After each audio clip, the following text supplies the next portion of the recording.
And Tom, come back in on the right beam military flyer. On the roll, ladies and gentlemen, it's the North American Aviation F-86 Sabre jet.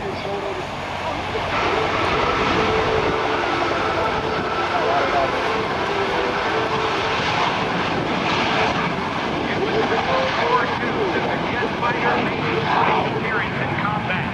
It was a German jet known as the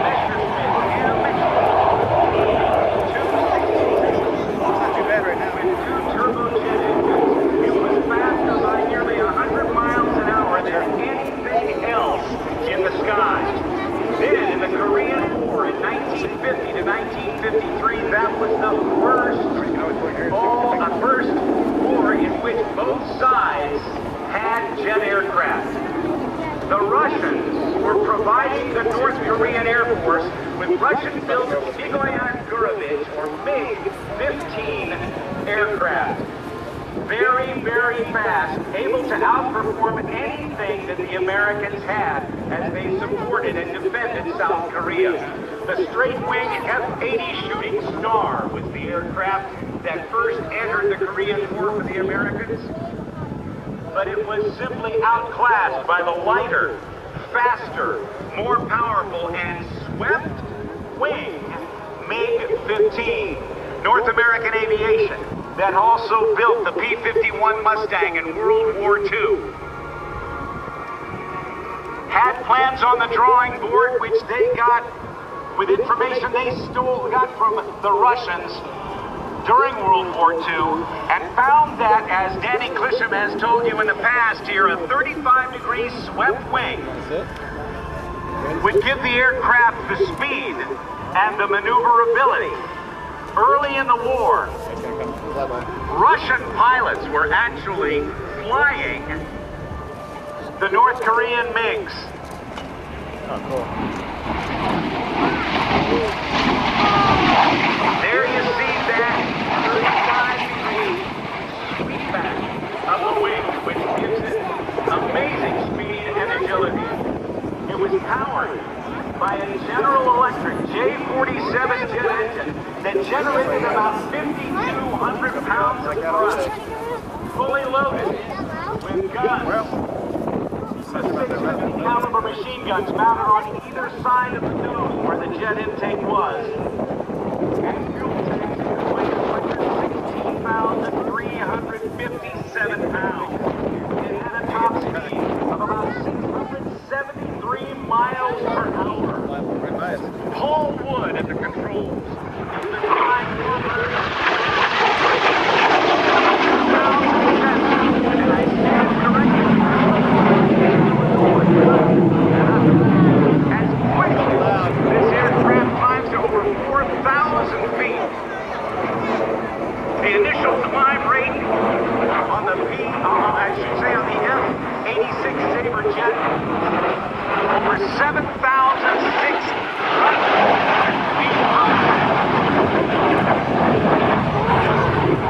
As North Korean pilots during the Korean War then began flying the MiG-15s, they were flying against very experienced combat pilots from the United States who had seen aerial combat in World War II. And under the control hands of those very skilled American pilots, the F-86 Sabre jets of the Americans racked up an 11-to-1 kill ratio over the MiGs. Performing a Cuban 8, a maneuver that goes back to 1936. Paul Wood does a little extra bit of it with a roll and a half on the down line, tracing a figure 8 lying on the side of the sky. Paul Wood has been interested in aviation since he was just 6 years old. As a matter of fact, Paul has a lot of airplane not only in his blood, but his DNA. Paul Wood, the pilot's grandfather, worked as an engineer for Lockheed Aircraft Company's Advanced Projects Development Office, known as the Skunk Works, developing such incredible aircraft as the straight-wing F-80 Shooting Star, SR-71 Blackbird, Starfighter with a man in it, the U-2 spy plane, and the F-117 Nighthawk, the stealth fighter. But now, Paul Wood flying an aircraft built by North American Aviation.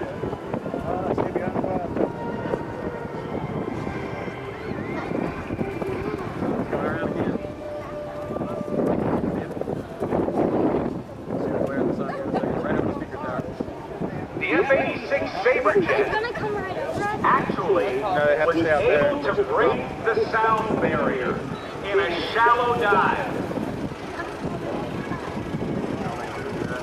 And that took place shortly after, as I recall. Then Chuck Yeager broke the sound barrier in the Bell Export rocket plane on October 14th of 1947.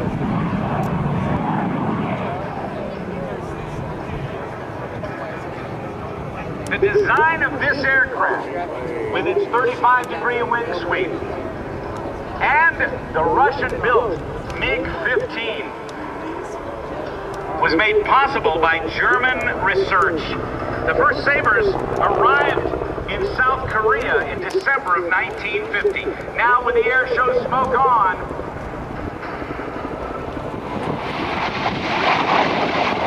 the F-86 Sabre jet does a bottom-up pass. Total production of the F-86 was well over 9,000 airplanes.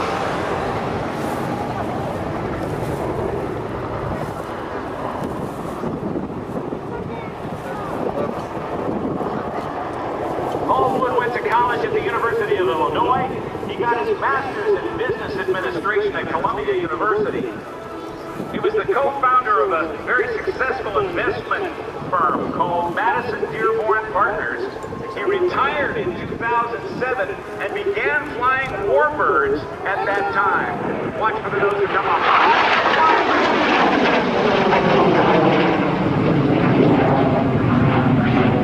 A vertical roll straight up into the sky over Dayton, Ohio, and over the top quickly to 6,000 feet over the ground.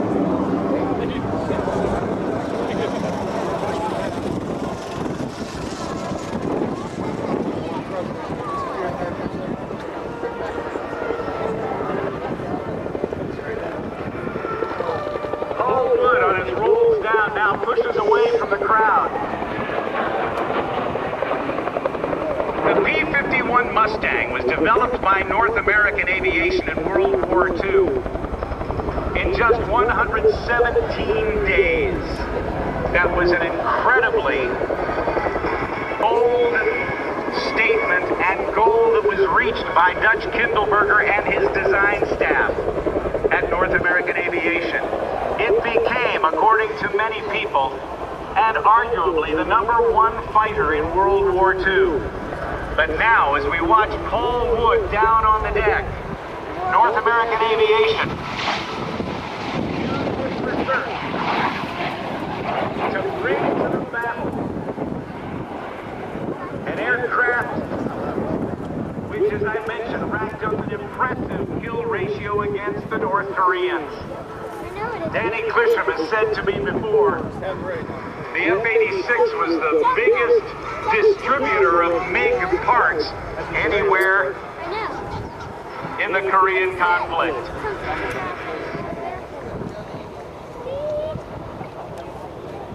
See, the other one's ready. I heard it can be very loud when it lands.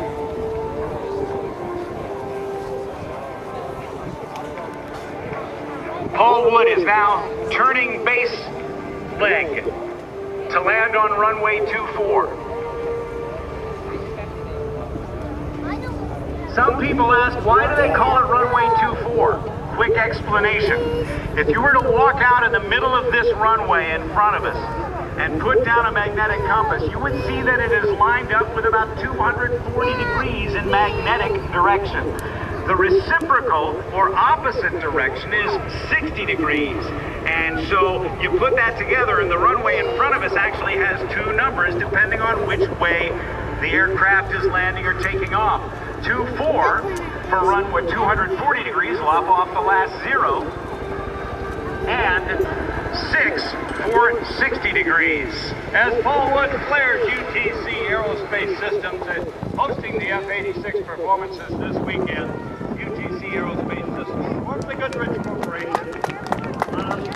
We're so happy to have the Wheel and Brake Systems located in Troy, Ohio.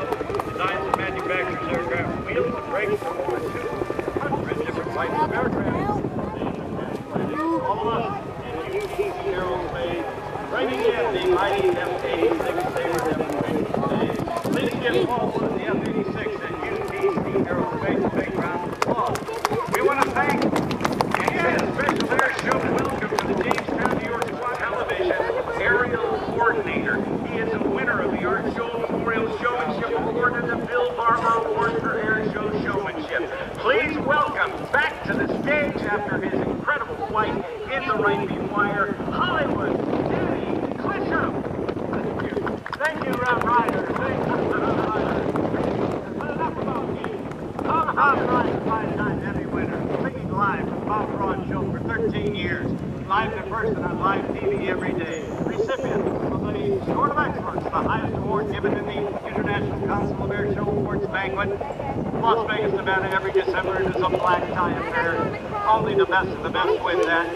And Rob Ryder, honorary Blue Angel, Rob Ryder, honorary Thunderbird, Rob Ryder, honorary Golden Knight, and there is Paul Wood, and he deserves a wave and a thank you to UTC Systems. Give Rob Ryder a big round of applause and wave to Grasshopper, as they call it.